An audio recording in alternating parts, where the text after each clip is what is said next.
listening to the Hazard Ground Podcast, with service members from across the military sharing their stories of combat and survival. And now, here's your host, Mark Zeno.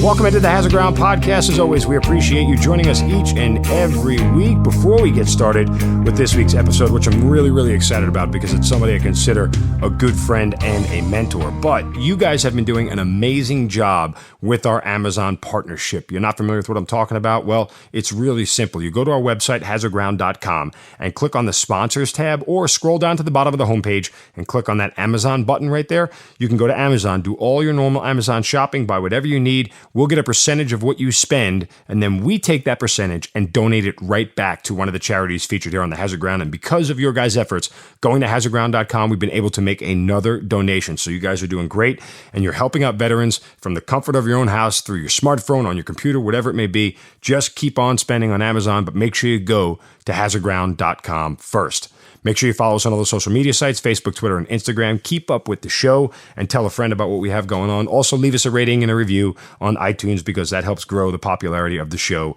much more. All that's out of the way. Now let's get on to this week's episode of The Hazard Ground. Joining us this week is a former Army captain who had deployments to both Bosnia and Iraq.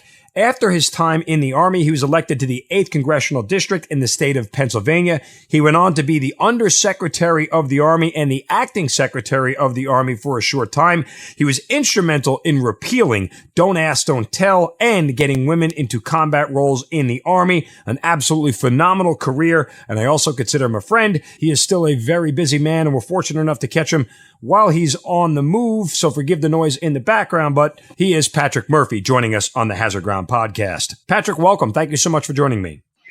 Hey, Mark. It's great to be with you, brother. All right, Pat, you're one of the few people who gets on the podcast that I actually consider a friend, and you and I have known each other for several years now, so it's great to actually get you on to talk about a whole bunch of different things. And, obviously the run from Army guy into politics is not one we get into often, and we're excited to hear about that. But let's go all the way back to the beginning and tell us how and why you got in the United States Army. I joined the Army in 19, brother, and listen, it's a family affair. My dad served in the Navy during Vietnam. My uncle, Bill, served as a paratrooper with the 82nd Airborne Division, was in Vietnam with 101st. Another uncle that was in the 11th Airborne. And so I joined the Army at 19 and said I want to be an Airborne Ranger. And, I eventually went to ROTC, was commissioned as an Army officer, and then just hit the ground running. But I just, was lucky enough to, go from community college to Army officer to West Point professor and deployed to combat deployments. And I've been a friend and part of the Army for a few decades now. And it's a great family like yourself to be part of. And for those who are listening don't know, you're actually a lawyer as well, but did you use the Army to attend law school? I was commissioned as an Army officer through ROTC after college, and then eventually they cut me loose to go to law school. I left the Army to go to law school, and then went back on active duty as a judge advocate. So then became a military prosecutor, and then they asked me to join the faculty at West Point, which is amazing, considering I was at community college 10 years earlier. And then, to be a young professor at West Point as a captain, teaching in the law department, the next generation of military leaders about the Constitution that we all take an oath to support and defend was a pretty awesome responsibility. And when I was doing that job, had a great opportunity to write newspaper columns for local paper called the Point of View at West Point. I had a column called Murphy's Law. Just soaked up that experience at West Point and spent, 3 years there. But I was there when 9/11 happened, unfortunately, Mark, and I was getting ready to go to Ranger School. And when that happened, I deployed a few months later under General Petraeus and got in a fight. So let me ask you, when 9/11 happens, what are you thinking at the time? I mean, obviously you have connections to the Army, you're still serving, so it's one of those things where we talk to a lot of guys on the podcast, and whether they're Army Rangers or they're mechanics or whatever, the general feeling was everybody, we were all going to war. But I'm curious, as from a JAG perspective, when you decide to get into the fight, it's a completely different fight, so to speak. It is, but I was, I was a judge advocate, but because I was in the Army for several years prior to ever going into law school, I've been to airborne school, been to air assault school, was prepping to go to Ranger school, and I knew I was going to go, in and out of either the Ranger Regiment or infantry units, and it was one of those deals where, I joined the Army in 1993, and this was the height of Bosnia and Kosovo, and that's when America, stopped the worst ethnic cleansing in Europe since World War II, when they were killing Muslims on the side of the road in towns like Srebrenica. And so I joined the Army. I thought I was going to get into the fight there. It was right after Desert Storm. And it was obviously when 9/11 happened, that clearly, I knew I wanted to get in the fight. I had friends that were murdered that day that I went to college with, and other friends. And I quickly studied all I could on Al Qaeda and the Taliban, and I wanted to make sure that we brought them to justice, and wanted to get in that fight. And deployed a few months later, like I said, on the General Petraeus, and then came back from that deployment, and it was the ramp up to the Iraq War at that time. And I was PCS in the brag to go to the 82nd, and knew what that meant, and so became part of the invasion force in Iraq. And you deployed right to Iraq in 2003 at the outset of that war. So what's your mission at that time as you're going? As you mentioned, you go to the 82nd, you know what's ahead of you. What were you told as you guys were heading into Iraq? Well, first, I was a second grade combat team with the 82nd, so we were supposed to jump into Baghdad to seize the Baghdad airport. They scratched that mission. We were going pretty quick up through, and some of the supply lines were being hit, and we had fatalities and wounded in action. People like Jessica Lynch, Special Jessica Lynch, who were injured. So our brigade, we fought our way up through Asamwa, Fallujah, and then into Baghdad. And then it was, we had the Al-Rashid sector of Baghdad. The Al-Rashid sector of Baghdad was Sunni and Shia dominated. So we basically had the area of 1.3 million Iraqis, which is the size of my hometown of Philadelphia. And, my old man was a cop after serving in the Navy for 22 years. So of the 1.5 million people in Philly, there's 7,000 cops. So the 1.5 million people in Al-Rashid, Baghdad, instead of having 7,000 of us, there was 3,500 of us, one brave combat team. So we were a little shorthanded, and unfortunately, we paid the price, and we lost 19 of our brothers in our brigade. It's something we talk about a lot on the podcast when you lose a brother or a fallen service member. For you, when that happens, does anything change? I mean, whether it's emotionally inside, obviously combat becomes real, and you realize, the situation that's in front of you isn't just training. It isn't just, learning the ins and outs. It's a real thing, and people losing their lives. What did it mean to you when you had a fallen comrade? Well, Mark, I think those of us like you and I and your listeners that, I think we all get it. We all understand it. It's, I'm a big believer of post-traumatic growth. You see the best and the worst of people. You see the face of evil, and you see the heartbreak, and, it can either fight or flight. And I think a lot of us fight and try to make this world a better place, and trying to do what's necessary to get the job done so we can go home and see our friends and our family again. And, for me, having my guys, wash out blood from gun trucks and seeing it and seeing the thick of it and getting mortared at night. And, the roadside bombs, we had Route Irish or Highway 8 or what we used to call Ambush Alley, which killed the majority of 1990s with, and it killed and injured the majority of our troops, whether it's in Iraq or Afghanistan, from those IEDs. I mean, living through that is something that will always stay in me, and more importantly, even the ones that did make it home, to make sure that I'm there for them, that they don't succumb to the injuries back at home. And one of the members of my team he made it home from Iraq, but he never was quite right, and he's no longer with us. And that's the kind of stuff that type of survivors go, where, I wish I could have done more, did more. And I did a heck of a lot for him, but that's the stuff that kind of weighs on me that will frankly kind of haunt me. So as a lawyer in Iraq, I would, the general assumption by civilians and even some military folks is that we go out and we capture bad guys, right? And then we just assume that, we throw them in jail and we leave them there because we know that they're bad guys. But it's a little more complicated than that. Like you actually had to prosecute bad guys and charge them with crimes in order to continue to jail them based off of that's how our justice system works, correct?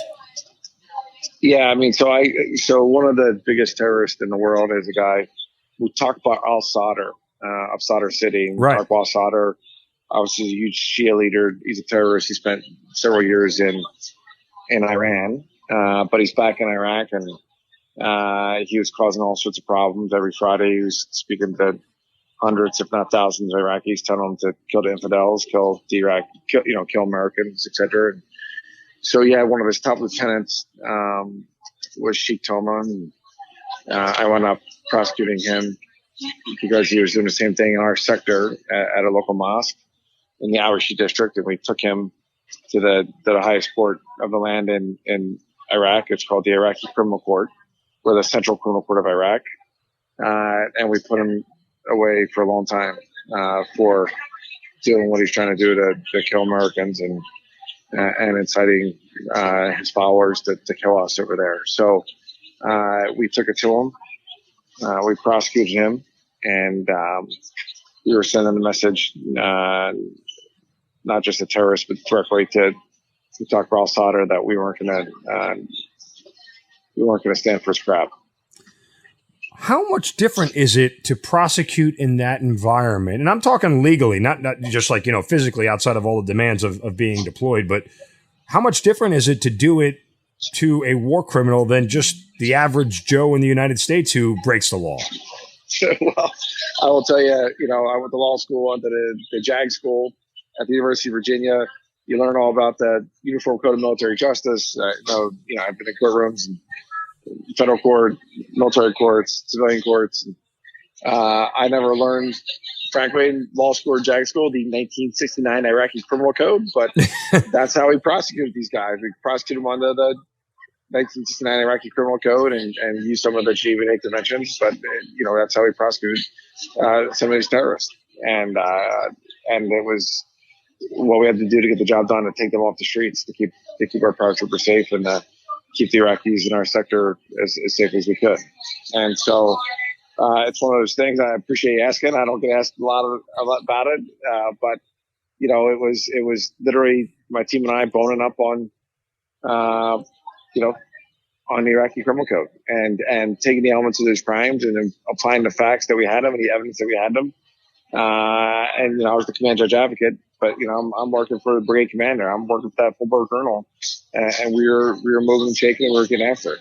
I was leading convoys up and down in Bush Alley, and taking witnesses to go testify and getting ready to prosecute them. And we were a Fort operating post, in our sheets, but I had to move convoy up just to have these trials. These court martials were in this case, in front of the Central Criminal Court of Iraq, which was located in the Green Zone. And my guys loved going to the Green Zone, Mark, because let me tell you, if we were to Fort Operating Base, we didn't really have showers or air conditioner or anything. We didn't have no swimming pools. So going to the Green Zone was somewhat of it was worth going through Ambush Alley because, I would tell our men that, all right, half of you pull security and half of you go conduct water survival training, which meant, go jump on a pool so you could not smell so bad on the way home. I'm genuinely curious about how this, because I'm trying to picture it in my head. I mean, are you sitting there in a courtroom like with an interpreter going back and forth with, an Iraqi criminal trying to, prosecute them and cross-examine them? Exactly, yeah. And what I learned quickly by, frankly, getting yelled at by an Iraqi judge was they have a different system where, in American courts, judges are, frankly, there's the prosecution and defense, and, they kind of, ask questions, and you have a, cross-examination, all that stuff. Well, in the Iraqi courts, I got yelled at by the judge because they ask the questions first, and then you get to do the cleanup or the follow up. So, you know, so the reality of it is it was a learning experience.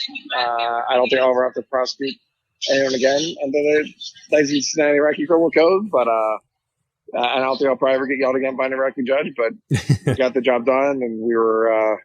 I was 3 for 3 on those Supreme Court level cases that I had, which was a pretty awesome experience for me and for our team. You took the next question out of my mouth. Was did you ever lose one? I was just curious, but you went 3 for 3, so I guess not.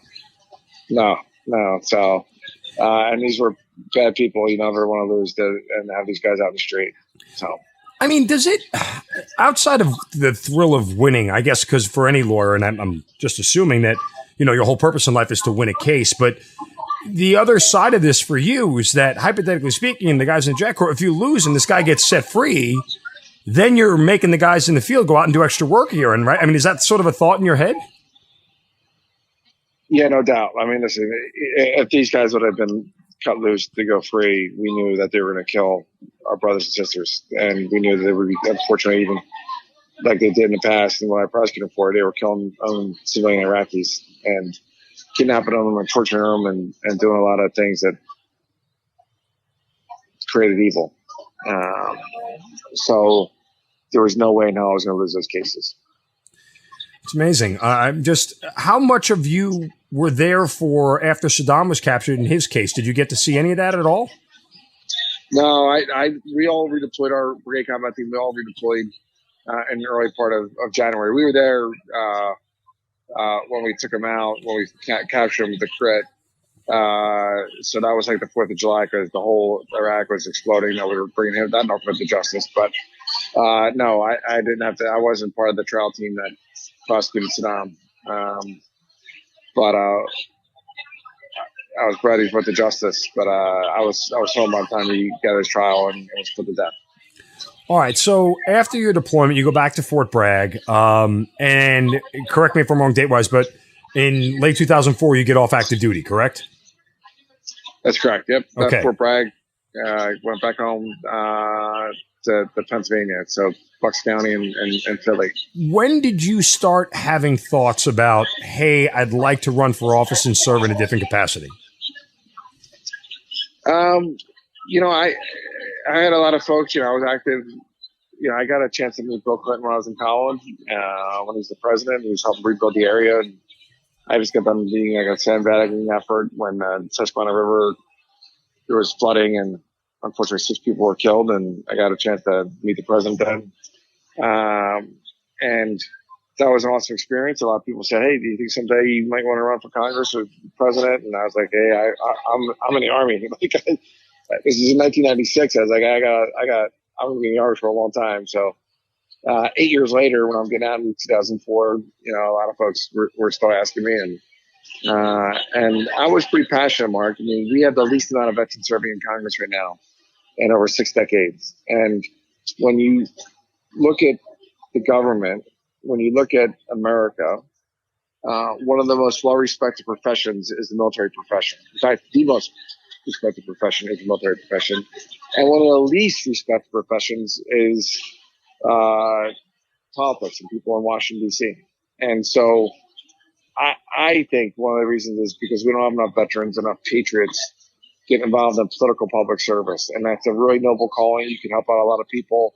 You can put our country back on the right fiscal track and do things that's necessary to move our country in the right direction. But not enough veterans get involved in it. And I think that's a shame. No, I agree. I mean, listen, it's always been a passion of mine. It's always something I've looked forward to in the future. I think I need a little bit more priming of the pump, so to speak, but I certainly agree. So when you make this decision, do you know how to go about running for office? Well, like I said, 8 years earlier, I knew I met President Clinton and I worked a couple campaigns, but I also knew that, I was pretty pissed off that they were trying to cut our combat pay when I was in Iraq. And I was like, who are these buckleheads in Washington and the Pentagon that were, not taking care of our men and women? And, combat pay is only a couple $100 a month. So as a captain, not a deal breaker. It's not in the world, but for my private first class, Juan Arvelo, who was raised by a single mom, and he's making 17 grand a year. A couple $100 is a lot of money for Juan Arvelo from Texas, one of my paratroopers. And I was determined to go represent guys like him if I was lucky enough to serve in the Congress of the United States. And so when I became the first Iraq vet and the only Iraq vet my first term to serve, like, that was an honor. But more importantly, I was there to get work done. And I was there, and I co-authored with Jim Webb and Tim Walz the post 9/11 GI Bill. And this is the last 2 years of President Bush. So we got that done. I was very proud of that. And then to be in Congress when Senator Obama won, and to serve under him or serve with him during that time as someone in the co-legal branch of government, Congress, in the White House. That was a pretty awesome experience. When you actually figure out that you're going to run, obviously, for you went back to your home county, your home area, your home district to run in.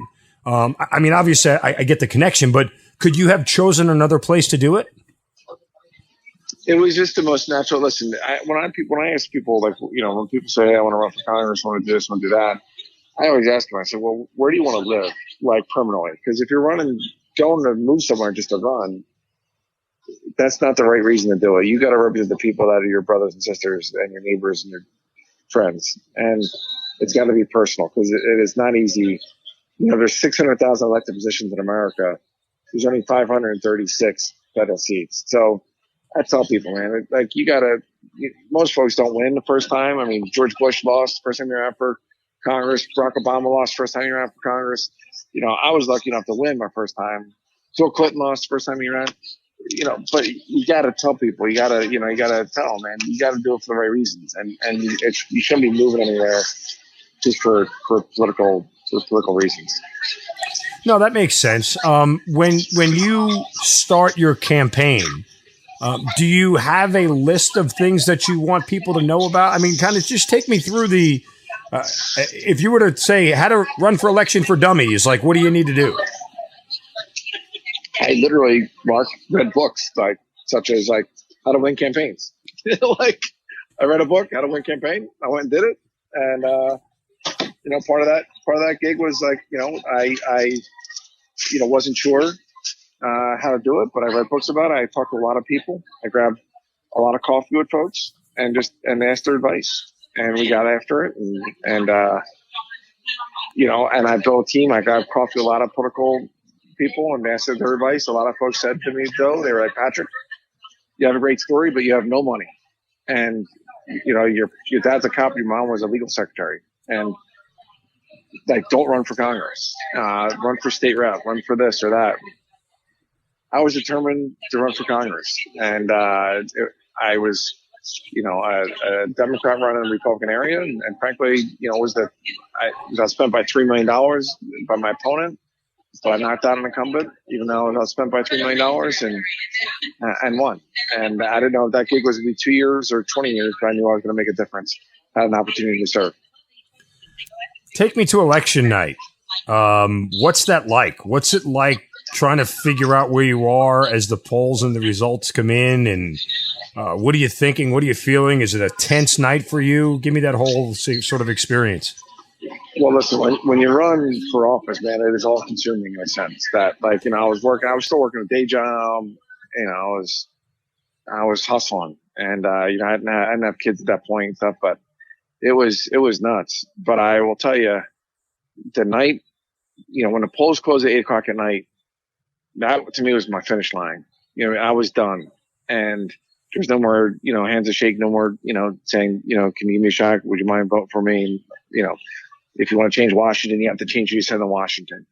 And so I will tell you, one of the most interesting parts of that is that I remember I had about 2 hours off, and I'm in the war room, and I'm looking, the numbers are coming back. Some are good, some are bad.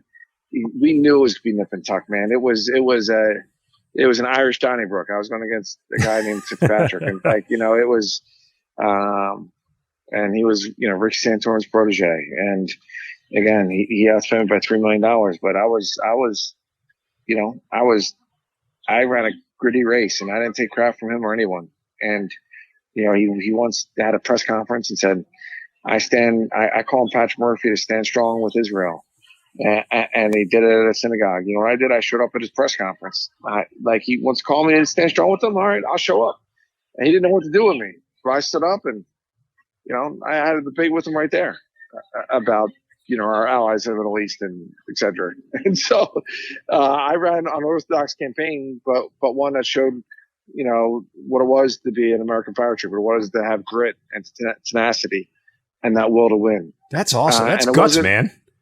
It wasn't a will to win, though, for Patrick Murphy. It was a will to win about taking this country back and to do things like co-author the 9/11 post-9/11 GI Bill and to make sure that, our folks in Congress understood when they send our men and women to harm's way, they better understand the ramifications of that when they come home, we got to take care of them when they get home, too.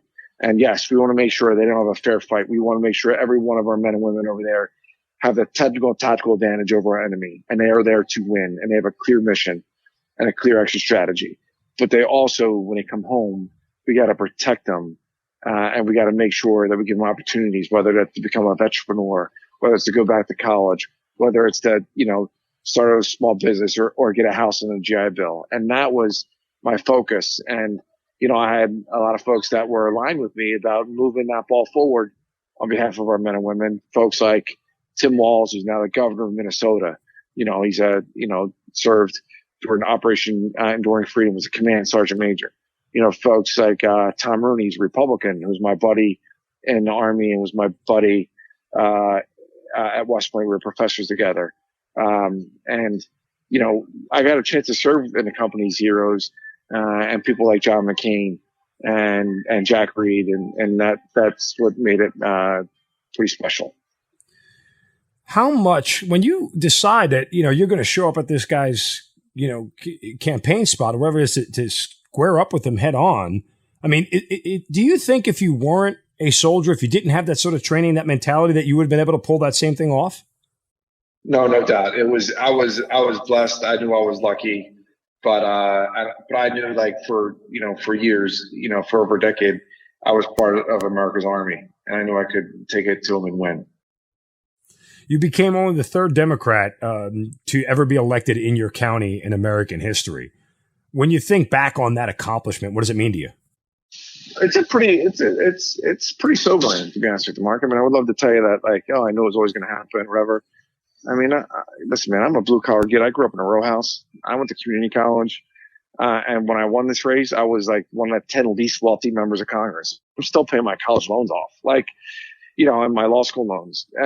So, like, to me, it was an honor. And I was also like, I got to make this count. Like, it wasn't about Patrick Murphy. And it wasn't about, like, even Bucks County, man. It was about, that's the 1% of America that is serving during a defining moment in our nation's history. We keep asking these young men and women to go back time and time and time again to places like Iraq and Afghanistan, to leave their sons and daughters, to leave their families. And, when I had members of Congress complaining that, we're voting real late tonight, and, oh man, it's like 10 o'clock or it's 7 o'clock at night. I'm like, man, there's troops over in Baghdad right now or in Kabul. They're going on deployments at 10 o'clock. They're going out in operation till 2, 3, 4, 5, 6 o'clock in the morning, working 20-hour days, 7 days a week for months and months and months at a time. And I'm like, and I would educate my colleagues and say, hey, listen, like, you guys get paid a lot of money down here, and you're not millionaires, whatever, but, like, it should be about those folks that we're serving, that we're representing, that are there in places in harm's way on our behalf to represent our American values and to fight for us, to make sure that we take them out over there and they're not hitting us here, murdering our innocent civilians like they did on 9/11. You win that election in 2006. You have to run again in 2008. You win there. And from the high of 2 wins, when you run in 2010, you end up facing that same former U.S. Congressman Mike Fitzpatrick, who you beat the first time. He comes back to beat you in a narrow race. How do you swallow that pill? Hey, it was rough, but I will tell you, Mark. I'm a devout Catholic, and I believe that, frankly, that God has a plan. And I was at church that Sunday before Election Day. I lit a candle with my family, my kids now. I have kids at that point, and I remember I never prayed once, God, please let me win this race. I said, God, I don't know what your will is, but I hope I'm an instrument of your peace. And we came up a little short, but I also knew that I was standing for something. I knew the win was not at our back. I knew we were the underdog.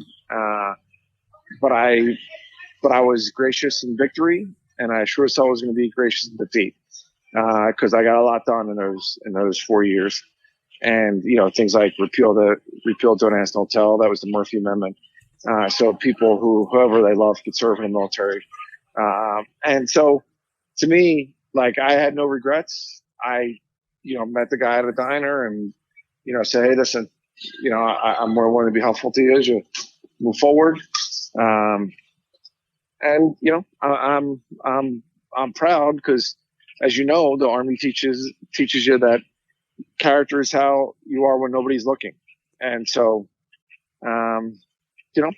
it is what it is. But I had a great run, 4 years serving in the Congress of the United States during the defining moment. We were very active and got a lot of stuff done, but the voters had a different idea. It was a Tea Party then, and they talked about Obamacare and how it was death panels and all this stuff. And I know it was a bunch of BS, but I had a whole bunch of, we had town halls and I stood in front of my constituents, and even though it's a more Republican district, I knew that even though we lost by single digits, I knew the voters knew that, I did the best job I could. A lot of them would like me to run again. But we'll see. I love political public service. It's an honorable profession. But I haven't run for Congress since, and who the heck knows what the future could hold. It's funny you bring that up, because I was just going to ask you, like, after you lose an election, how do you go back to being just a regular guy? Like, how do you know what to do next? I know you were gracious in defeat in that moment, but there's got to be some, well, now what the hell do I do?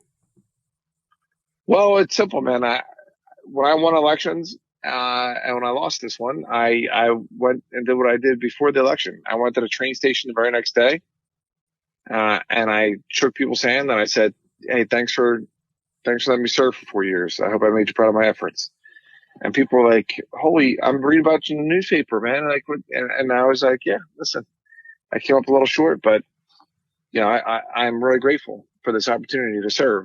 And, part of it was I read books, biographies on people like Bill Clinton and Harry Reid and Barack Obama and George Bush. And, when you lose, everybody loses, and almost everybody. And so, you got to be willing to accept that and to move on from it. So to me, I knew my time in serving the country wasn't going to be over. I didn't know what capacity I might be able to serve again. So, I went and I joined a law firm, and I had a TV show with NBC, and created some other programs for CBS Sports. And then President Obama, I saw him at an event, and he said, hey, Patrick, making some changes in the Pentagon, and I'd like you to go, help run the Army. And so I said, okay, yes, sir. All right, put that on pause for 1 second. Hold on. I want to get to some other things before we get to the Undersecretary of the Army stuff, because, well, I mean, listen, it's worthwhile mentioning, the Don't Ask, Don't Tell thing. As I mentioned, you were instrumental in getting that bill passed.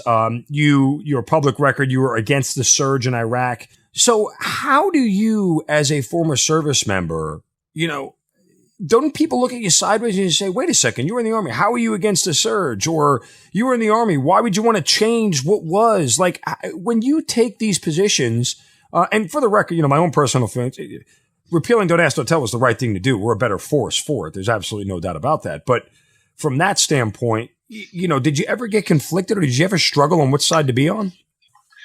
Well, so you have hearings and all this stuff, but I used to tell my colleagues, listen, and I used to tell the cadets at West Point when I taught there, you're there to think critically.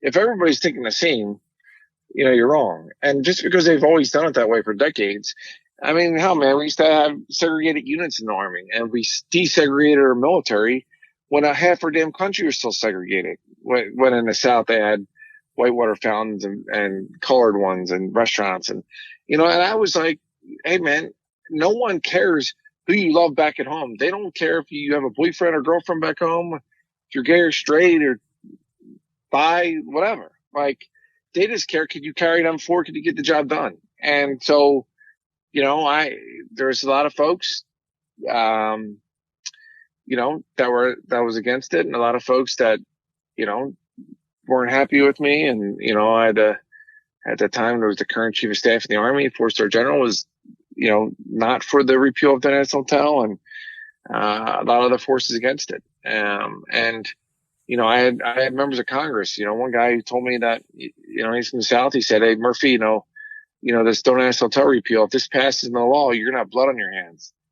I'm in the gym. I just got done doing like P90X with Paul Ryan. And I'm in a shower. It's like, it's like very Top Gun-ish. I'm like, kind of like, dude, like, and I got in his face a little bit, and I said, and I was like, listen, man, I was like, you don't get it, man. I was like, people my generation, we don't care who you love, man. It's called equality. Like, we just care, can you get the job done? And I was like, so I just gave him a look like, and I gave him a look like, dude, don't be bothering me in the gym, man. Like, it was like, very Ivan Drago, like, I will break you next time you do this, get my face. So, it's all good. But like, you gotta be willing to have moral courage. One of my role models in life is Bobby Kennedy. Bobby Kennedy said once that moral courage is more rare than physical courage. And, to have moral courage to do what's right even when no one's looking, or do what's right when it's hard to be on the right side of history because it might not be popular at that time. That's what's important. And, I always knew that, I have two little kids, Maggie Murphy and Jack Murphy. I knew when they were in college or high school and they Googled their daddy, they'll see what my record is. And I want them to be proud of what their daddy stood for when he had the incredible and awesome responsibility to serve this great nation. I saw a documentary on Don't Ask, Don't Tell and the repeal of it. And my jaw was on the floor at some of the names of the people who actually opposed it. But I will say this much. There was one thread that they all had in common.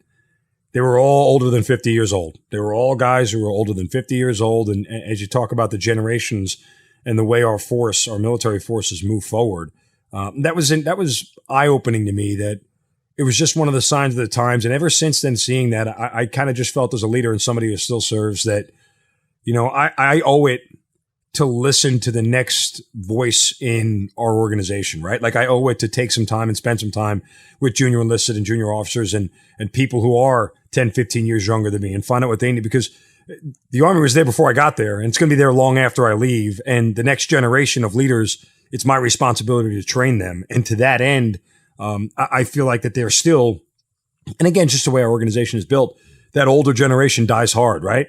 And those are the people who sometimes tend to be the biggest sticks in the mud, if you will, against progressive thinking. Yeah. So, and you got to understand that. Listen, I was respectful, even to the opponents on the other side. I mean, unless, like I told you, they got my face, then I made sure that, they realized that Patrick Murphy's no pushover. But, at that time, I had folks like, listen, John McCain was on the other side of that issue, but I never made it personal. John McCain, he's a personal hero of mine. I disagree with him on that policy, and other things, but I always knew that in his mind and in his heart, he always put the country first, even if we disagreed about it. And I will tell you, years later, when I had to go through Senate confirmation and through his committee that he chaired, I got confirmed within 3 days, man, which was a record. And part of that was because he also saw, I think, something in me that, I wasn't some political animal. I wasn't some guy who's going to just give you talking points.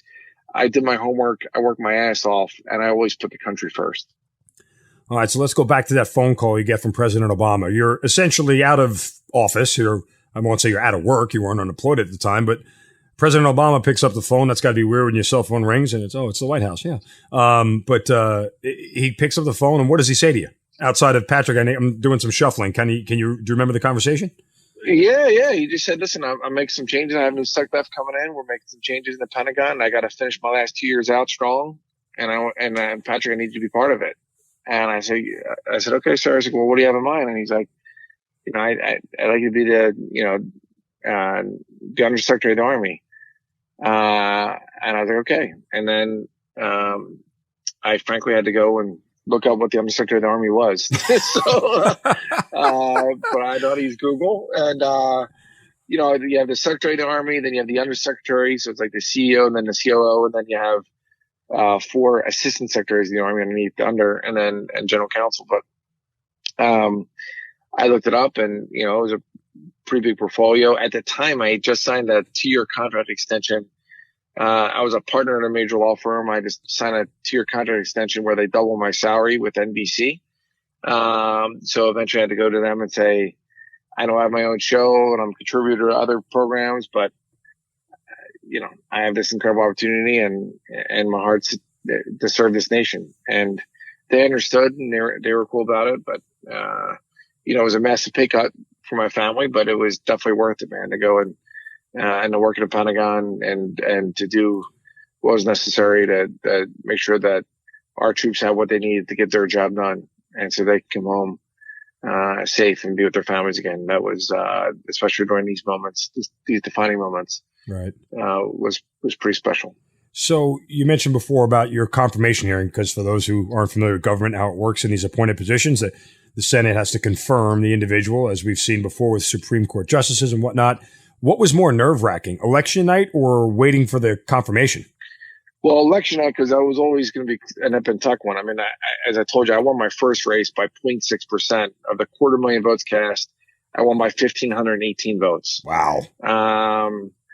And then everyone was like, oh man, this guy's accidental congressman, et cetera. And then the Republicans, they got the guy was pretty wealthy and he was a Marine colonel and he had a really good bio. And I remember thinking to myself, I'm like, listen, man, I'm sending a message, man. I'm not going to get beat by a Marine. So, I went up winning that race by like 55,000 votes by 15 points. That was in 2008. But, to me, I felt good about the Senate confirmation because I stood there, and looked people in the eye, Senator McCain and his colleagues, and told them what I stood for and where I thought the Army should go. Yes, I was nominated by the President of the United States, but as you mentioned, Mark, you have to be confirmed by the Senate, the whole checks and balances of our nation. And so, to have, folks like Senator Jack Reed is a former 82nd Airborne paratrooper. Some of my former colleagues, like Senator Joe Donnelly, who's a good buddy of mine, a guy from South Bend, Indiana, Notre Dame graduate. He was a big champion of mine, and others. Jim Imhoff, who voted my way, who's now the chairman of the Armed Services Committee, Senate Armed Services Committee. And he's a Republican from Oklahoma. I mean, those are the folks that were, that voted to confirm me, and it was unanimous. And that was something that, I'm really proud of.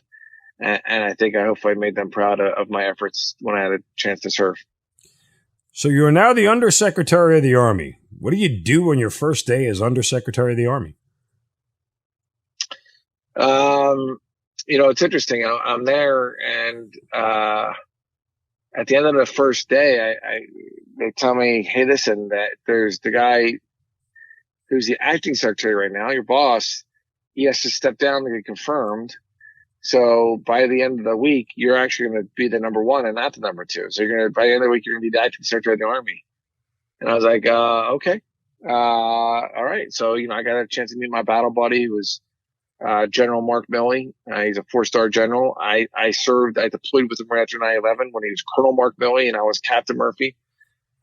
He's a hockey player from Princeton University, ROTC guy. And I was a hockey player from King's College, a small Catholic college in Wilkes-Barre, Pennsylvania.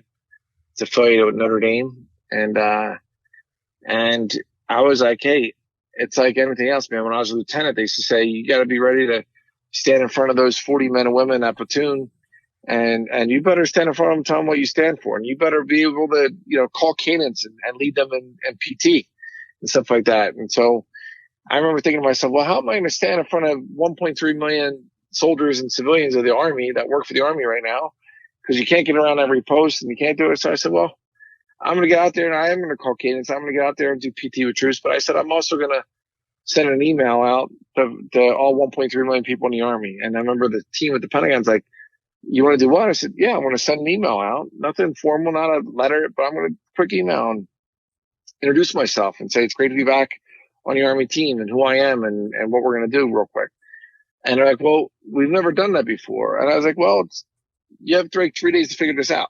And I'll write the email. I'll send it to you so you could, if you want to tweak it or if you want to have suggestions on it, but we're doing this. So please, figure it out. And so that was the first time they kind of figured that out. And then every 7 to 10 days or so, I would send out an email blast. And unfortunately, when I was there, we had just had a soldier that was killed. So I went to what's called a dignified transfer when they come back to Dover Air Force Base in Delaware. So I drove up from Washington and was there with the family and met the family and let them know that I'm praying for them, that I'm always going to be there. And I gave my cell phone, which is still the same number today, and said if I could ever do anything to be helpful to you or these kids, you let me know, because you're always going to be part of our family.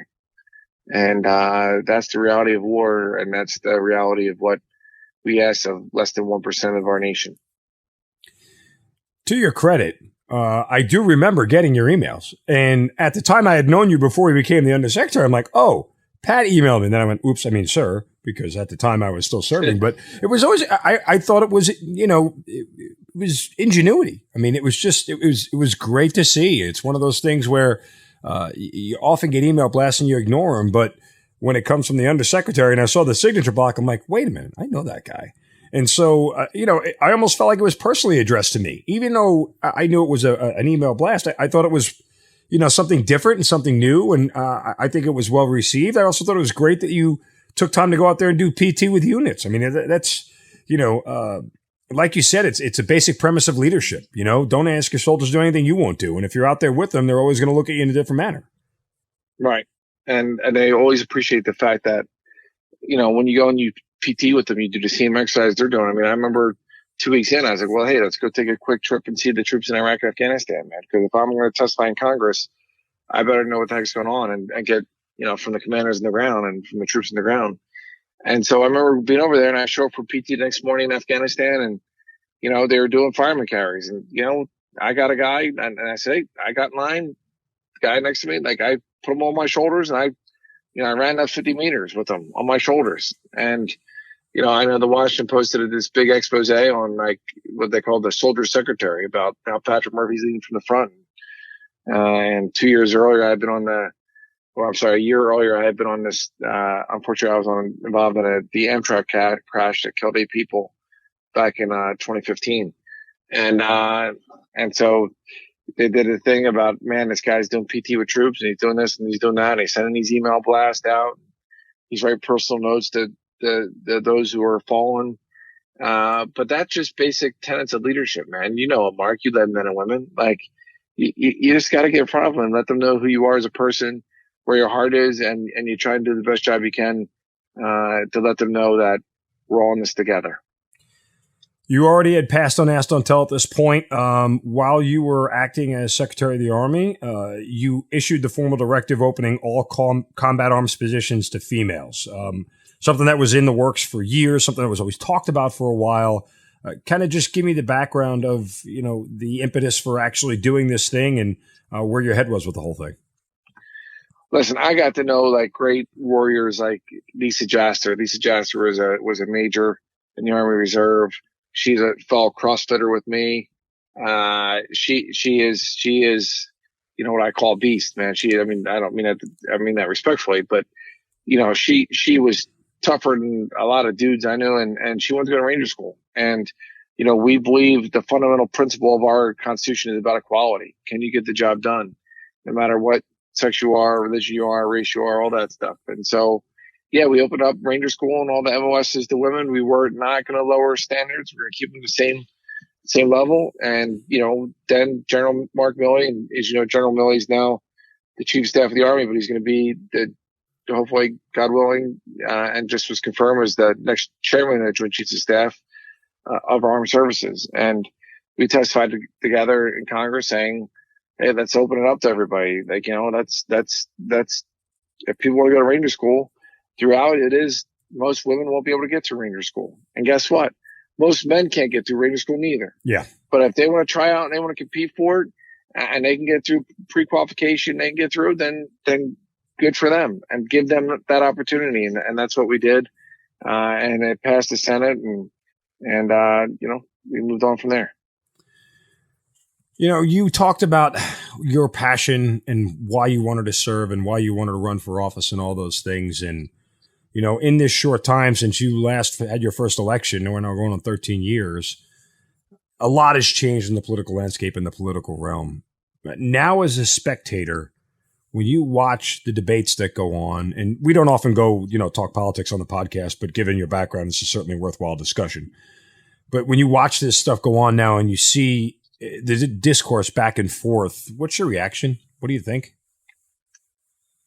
Well, a couple of things, Mark. Listen, I love my country. I feel like I'm a patriot. I vote for the best person for the job, whether they're Democrat or Republican or independent. But I am a firm believer that we need more veterans in Congress, in the Senate, and in the White House. And I've been over backwards. I have two political action committees. One's Taking the Hill, which supports veterans. The other one's called Kennedy Democrats, that are Democrats that believe in national security and pro jobs, pro business, and pro, fiscal discipline.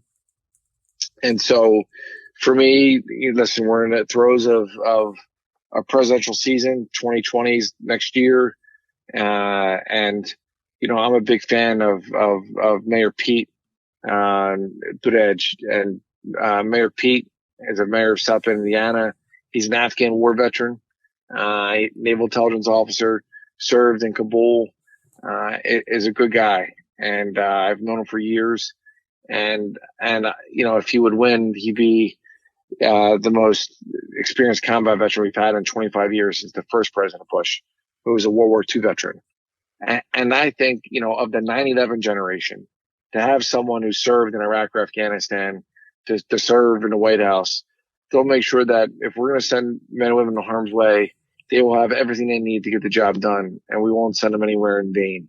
And we won't send them anywhere unless it's for the right reasons. And we will also hold the Congress accountable to make sure that they vote on things like the new AUMF. It's called Authorization for Use for Military Force, that they know, the Congress knows where our men and women are and why they're serving in certain areas, and to make sure they have what it needs to get the job done and to come home. If you were to run again today, would you have to take a different tactic than you did the first time around to be effective? Listen, most folks who run are millionaires and billionaires sometimes. Right. So I'm not. So I keep playing the lottery, and I work my tail off, but I get it. But I also get the fact that, and the reality of it is like, like I would run it the same way, and I would put the country first. I want Cal-Tal to special interest. I would do what's right for the people. And that's why I think Pennsylvania is such an awesome state. We have great areas, like great cities like Philadelphia and Pittsburgh and Harrisburg. But we have great rural areas like Bucks County and Dauphin County and elsewhere. And I will tell you, we're the Keystone State for a reason. We're a swing state for a reason. And we vote for people and not a party. And I think, if I was going to run again, whether it's in Pennsylvania or nationally, I think people recognize that, my life has been in public service and in the private sector, but it's always been, what's best for the nation, not what's not best for Patrick Murphy. When you see division like we have now, is it something that you think is solvable? And I'm just asking, not in a grant, asking Pat Murphy his opinion.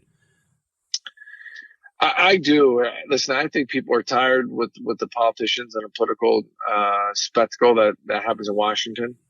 And I think people are hungry for change and authentic leaders, gritty leaders that will get in front of the American people and stand on their own 2 feet and let them know where they stand and let them know what they're going to do and then go and do it and get the job done and work with Democrats and Republicans, bringing them together, building coalitions to move the ball forward on behalf of all of us. And I think that's why for people like Mayor Pete and others who I think have proven time and time again that they're standing out for the right thing. You look back on your military service all the years ago and where you are now. How much of it dictated, the rest of your life to where it is now? Well, I joke, Mark, man, if it wasn't for the Army, if it wasn't for, frankly, the Army joining in 19, I would have never been a U.S. Congressman. I would never been a West Point professor.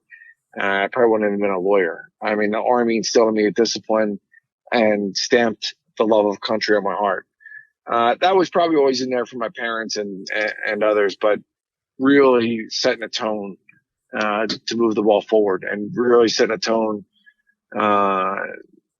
really to have that grit, and you and I used to talk about that, man. When I was a senior in high school, I had 4 jobs. One of my jobs, besides delivering newspapers and waiting tables and the graveyard shift, I was a security guard for the Philadelphia Eagles at the old Veterans Stadium, and I was a, 120, 125 pound security guard in the old 700 level in Veterans Stadium.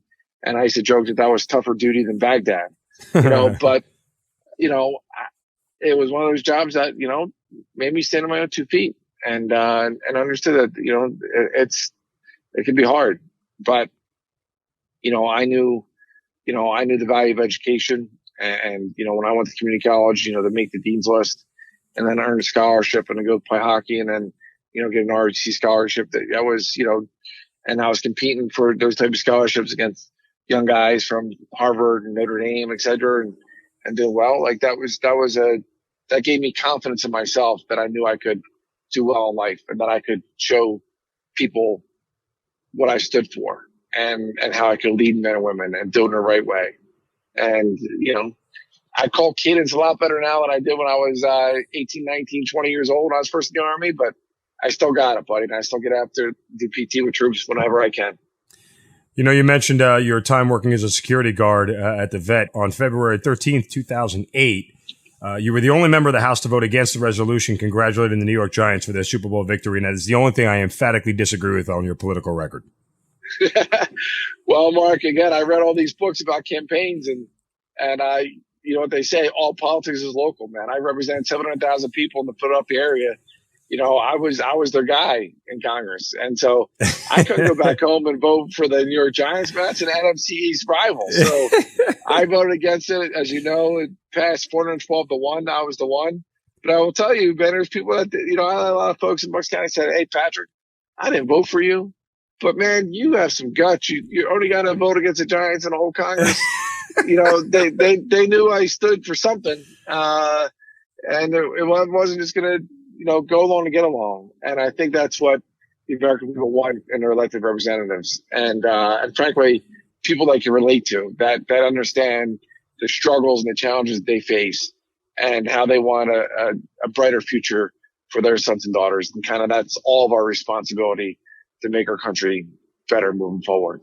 Well, on that note, I will always commend you for your courage and your guts and the moral courage that you have. Even though you were against the Giants, I'll let it slide. But I call you, it's fortunate enough that I get to call you a friend. I know, and I can tell the audience this. I have your cell phone number. I text you, you text me back, regardless of how busy you are.